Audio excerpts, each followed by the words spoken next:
Welcome to the Sports Card Talk Show. Sports Card Talk Show with Kevin Anderson and Lorn Walker, the Skull Brothers. Welcome to episode 102. I still don't know how I want to say it yet.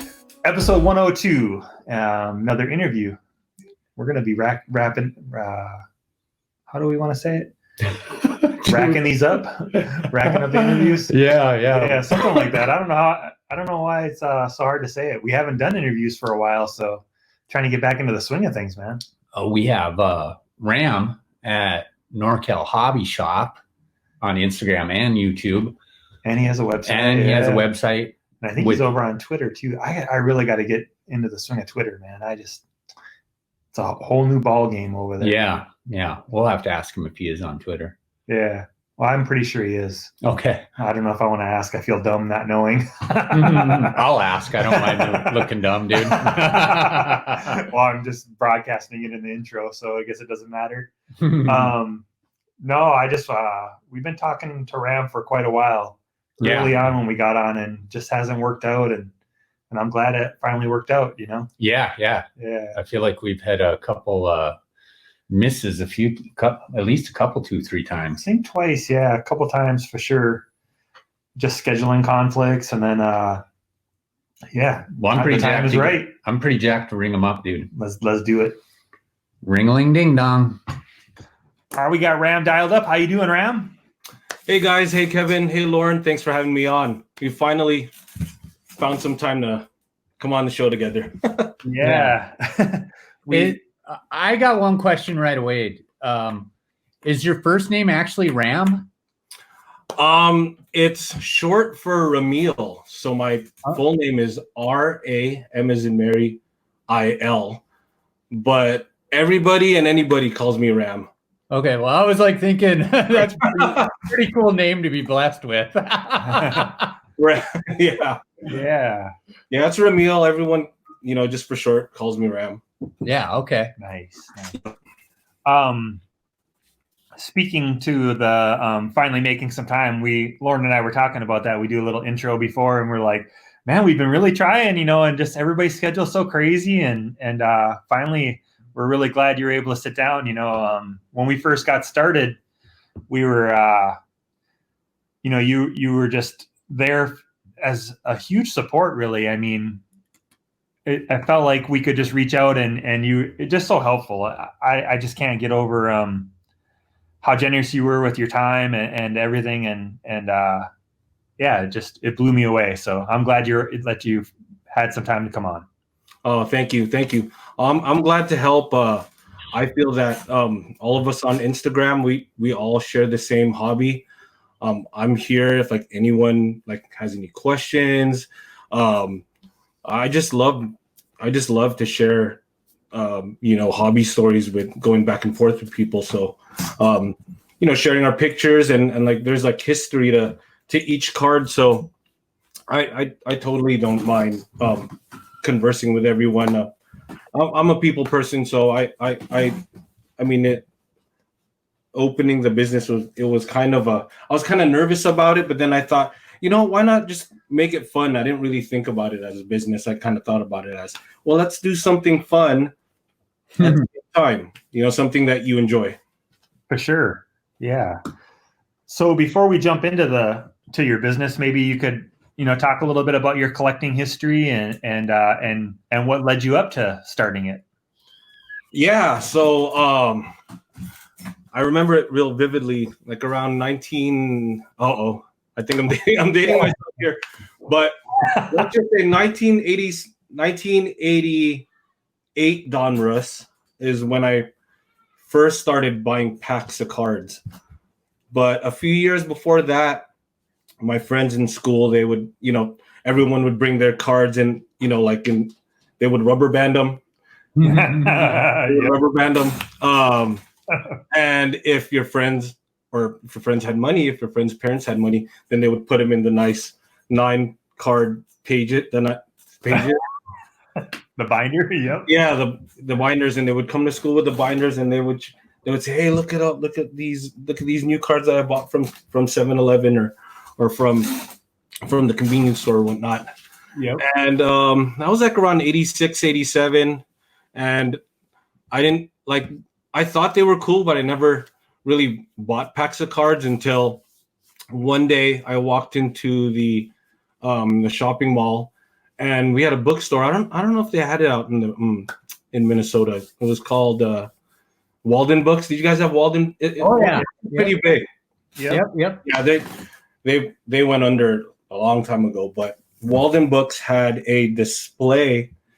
It was a display about maybe like yay high, and there were cello packs, but they were cello packs that looked like just like this.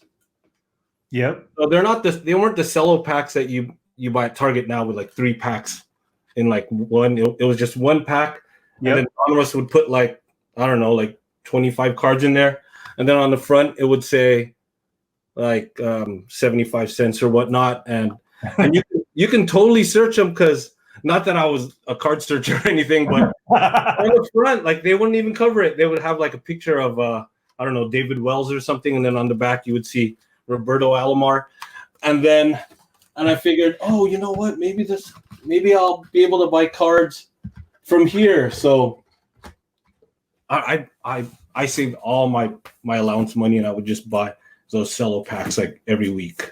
And that's how my collecting started. Just to share with my friends at school and trade, of course. Yep. Well, I remember like those cello packs, and just you would go through boxes and boxes and boxes, just looking at the front and the backs, and buying the Mark McGuire's or the John Mattingly's, or or for me Kirby Puckett. You know that Kirby Puckett twins. Yeah. Oh man, yeah. It's just when you're a kid and you see your favorite baseball player, it's just I don't know, like, how do you explain it? It's like euphoric. You look at it and you're like, whoa, and then you can't wait to open it up and show like show your friends, show your dad, your cousins, whatever. Well, back in 1988, Donruss, Gregg Jefferies was the guy you wanted to buy on the outside of the cello. Yep, with this pose, with the yeah. Funny that we all know the pose even. And that cute boyish face he had too. It looked like he was about 12 years old. Yep. Gregg Jefferies. Oh man. Who else had a good Mark Grace. Mark Grace in that one. Wearing the batting helmet, and then and obviously you said Roberto Alomar was in that set too. Roberto Alomar, yep. Yeah. So like a mugshot.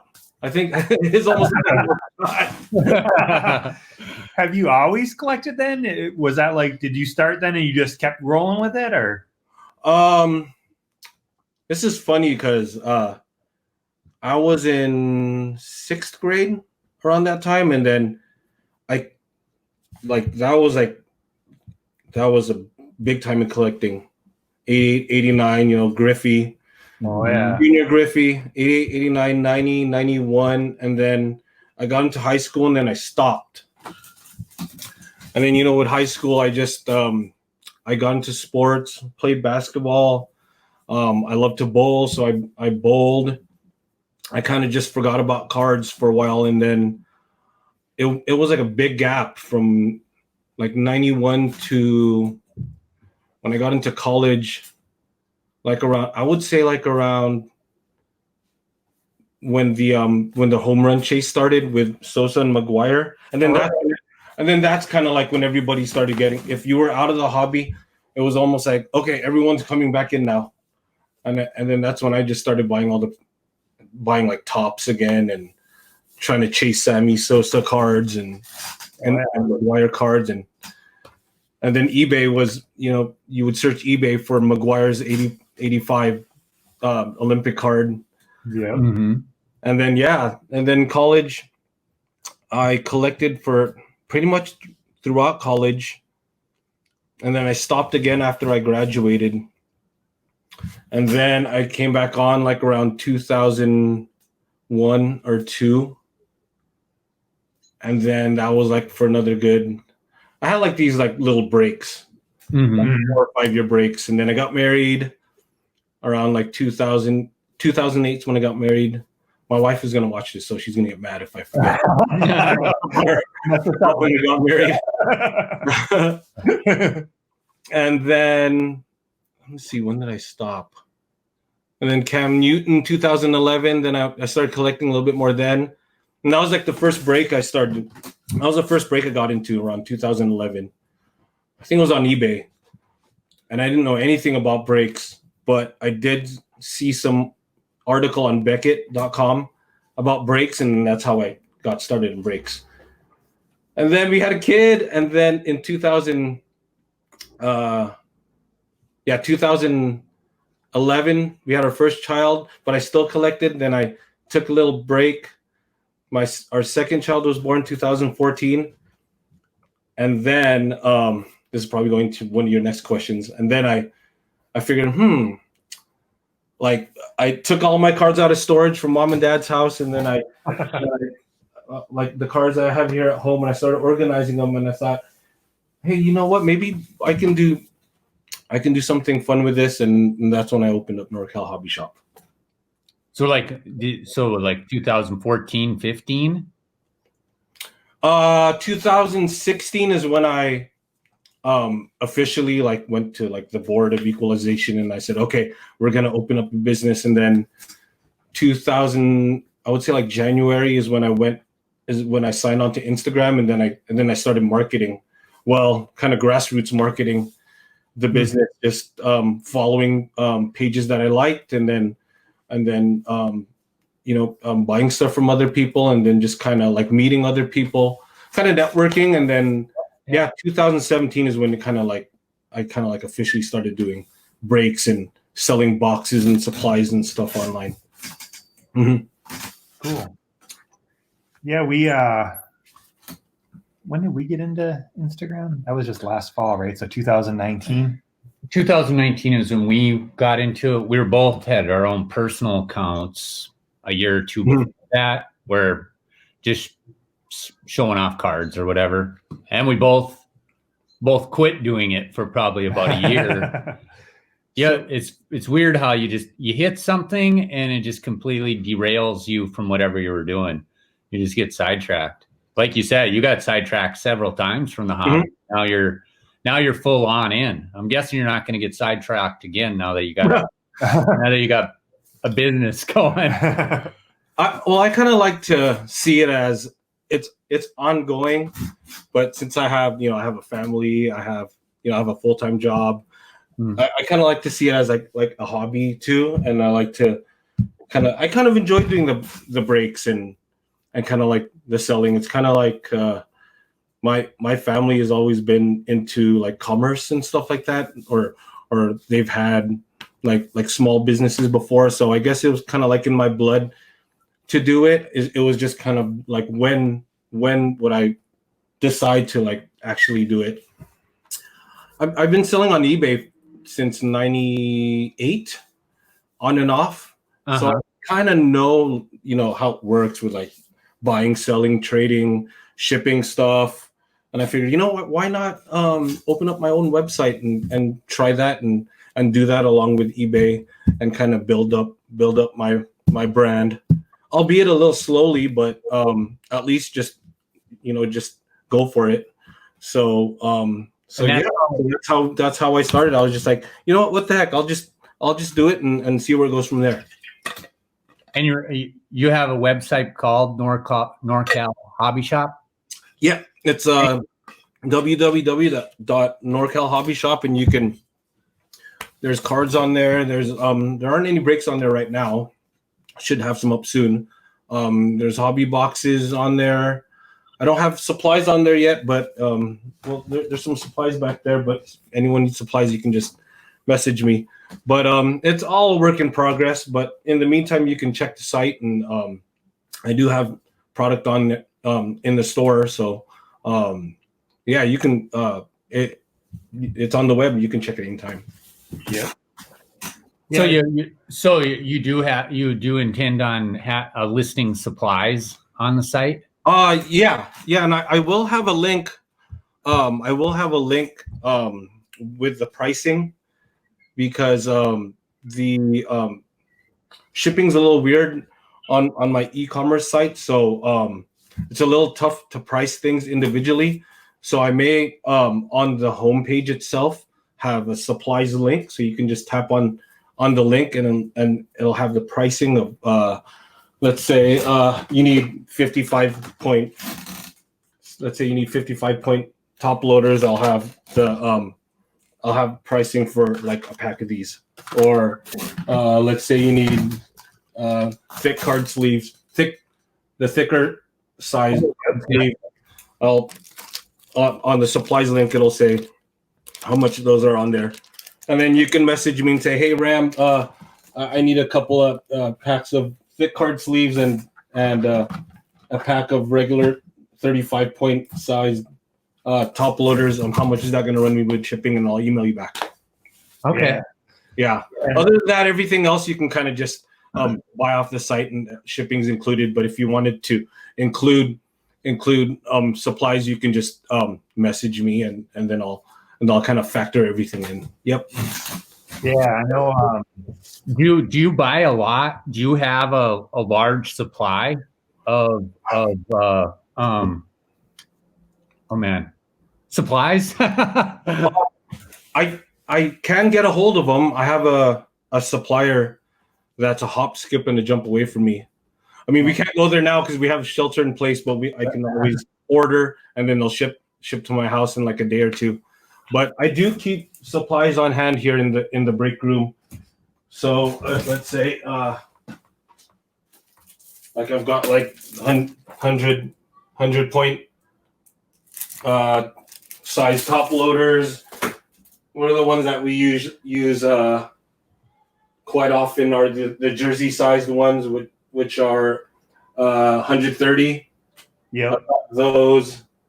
I've got some mags down here, all that good stuff. Oh, by the way, Rick Rude, Minnesota. Oh, nice. Yeah. I wanted to kind of throw that in there because I was a big wrestling buff when I was a kid, and I don't watch wrestling that much anymore. But I'm kind of a what do they call it? I like the old stuff. I don't really watch the new stuff anymore. So nostalgic. What is that? What is nostalgic?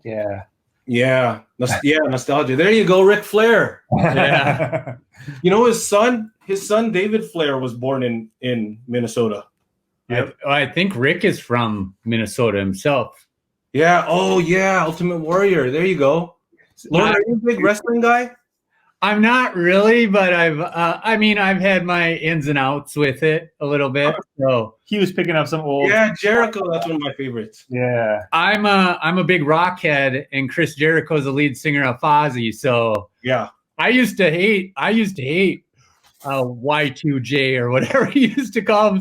Like, this guy is, he's for the ladies and not for me. I wanted him pummeled. He's a little bit too in love with himself, but once he became the lead singer of Fozzy and I started seeing him pump Fozzy, and he was just totally all about rock and roll, I fell in love with the guy. Yeah, that's his group. Yeah. He's working with what's his name? Dusty Rhodes' son in AEW. I guess it's a new wrestling. Oh yeah. Who's that? Oh yeah, Roddy Piper. Yeah. So I go on ComC and I just started looking at small, and they're so cheap, like 60 cents to $1. I picked up all these cards, and I'm just like, it's a cheap little buy. I mean, I got I just anytime we start talking wrestling, I gotta show off my cheap little cards. Yeah. Well, they're great conversation pieces, if anything. Yeah. Yep, for sure. So we got back in about 2019 with this, and I can't remember how.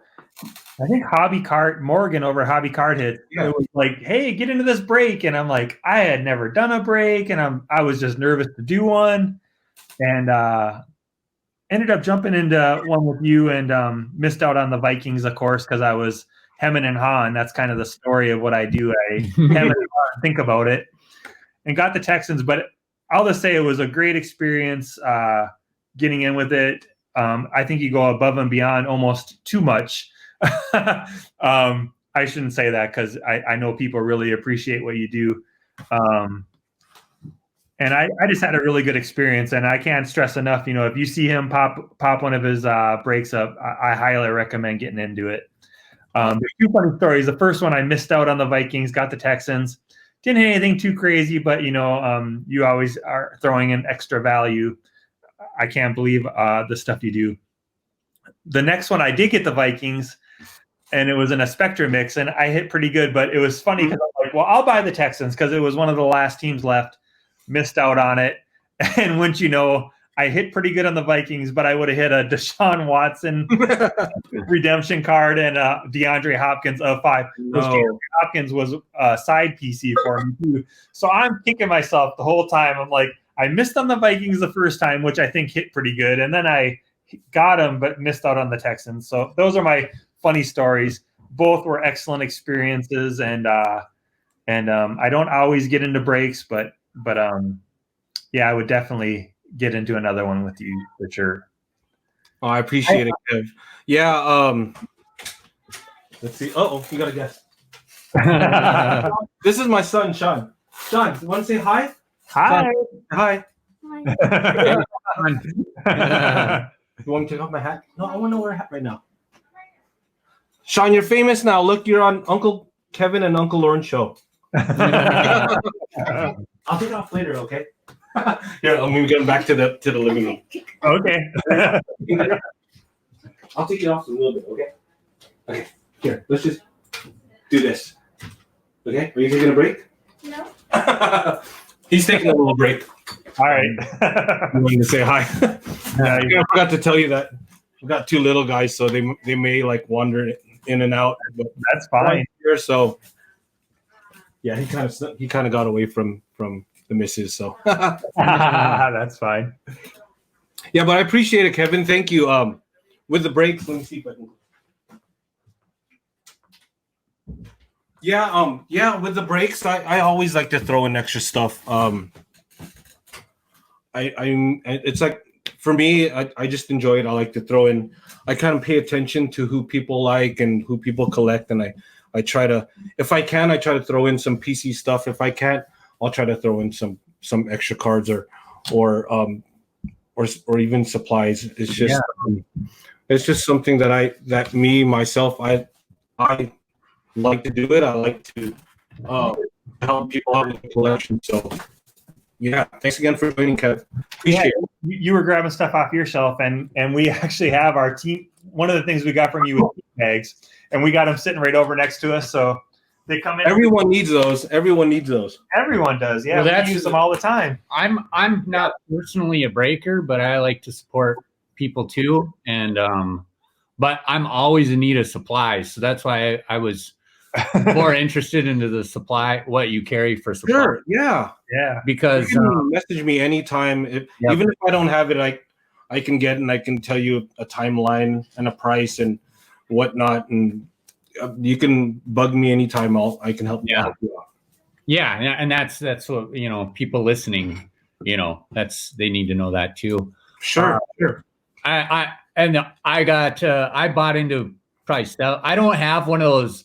Oh, you got to see what I hit in this break stories. I've had bad breaks, and I'm just like, you know what? All the money I've spent on, I probably only got into like a dozen, 20 breaks total, maybe. And I'm like, all the money I spent on all those breaks that I got into, I could have bought like some really nice cards with that, and I just quit. I agree. So I'm a breaker, and I agree with you because let's just be truthful here. Sorry about that. When you buy into breaks, it's all a chance, but you can hit something really nice or something that you hope that you can want to hit or you might not hit, and that's just a chance you take.